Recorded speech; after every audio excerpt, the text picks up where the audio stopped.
Goeiemôre en welkom terug by hierdie week se oordeenkingtyd. Dit is so lekker om vanoggend weer saam met jou te wees. Partykeer is ons grootste probleem nie dat ons sonde wegsteek nie. Dit is dat ons probeer geestelik wees terwyl ons sonde doen. Ons gee nuwe name aan ou probleme. Ons verskoon houdings wat Jesus eintlik wil kom verander. En sonder dat ons dit besef, begin ons die vlees aantrek met hierdie geestelike klere, hierdie geestelike blare. Galasiërs 5 vers 25 sê vir ons, lees saam met my, ons lewe deur die Gees. Daarom moet die Gees ook ons lewenstyl bepaal.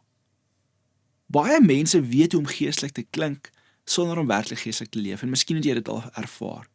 Jy kan die regte woorde gebruik, die regte song, liedere sing, jy kan die regte Bybelverse quoteer, maar steeds vrug dra wat niks soos Jesus lyk nie. En die gevaarlike deel is, dat ons onsself begin oortuig dat ons reg is. Ons noem skinder, ons is net bekommerd oor iemand. Ons sê wanneer ons trots is, ons het sterk standaarde. Wanneer ons bitter is, ek sê net die waarheid man. Wanneer ons selfsugtig is, ek beskerm my vrede, maar diep binne weet ons, dit is nie die Gees nie, dit is die vlees. En Jesus, hy het nie gekom om die vlees net beter te laat lyk nie, hy het gekom om dit te kruisig. En dis hoekom ware geestelike groei nie gaan oor wat jy wys nie, dit gaan oor wat God besig is om binne jou te verander. Want jy kan dalk mense maklik flous, maar vrug wys uiteindelik die waarheid.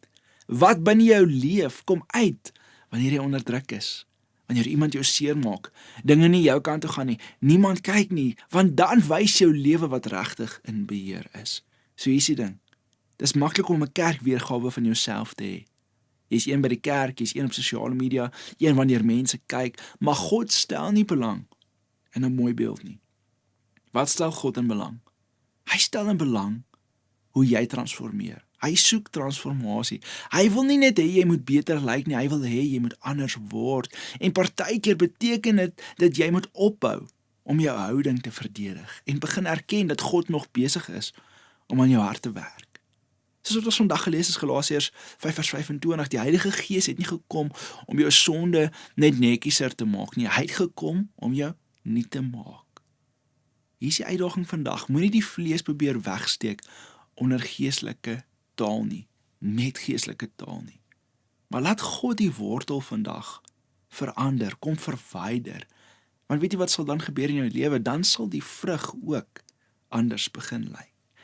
En ek weet nie van jou nie, maar ek wil graag vandag die Heilige Gees toelaat om my te lei, om my te oortuig van dinge waar ek miskien die vlees aantrek met geestelike klere.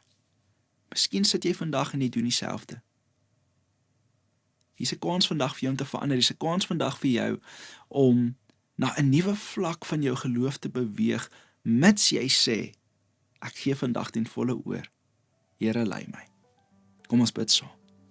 Here, ek bid vandag vir daardie plekke, Here, daar waar U vandag so sterk kom oortuig, so sterk kom praat, so sterk wil 'n skuif maak in ons lewe, dat ons vandag gehoorsaam sal wees, dat ons vandag sal oorgee aan U en U sal toelaat om ons te vat na 'n volgende realiteit, 'n volgende seisoen in ons lewe saam met U. Here, wat ons besef, ons kan net gaan, Here, as U ons daarheen neem. En Here, ek kom bid vandag vir harde harte om sag te word. Here, vir ons wat geestelike klere aantrek en eintlik nog besig is met die vlees, dat U sal kom en ons sal stroop van daai dinge vandag. In Jesus Christus naam. Amen. Ek hoop vandag se oordeenking het met jou gepraat. Ek hoop dat die Heilige Gees besig is met jou. En moenie langer vashou aan die geestelike klere wat ons wil aantrek nie. Maar laat God jou van binne af vernuwe. In Jesus naam. Amen. Lekker dag vir jou.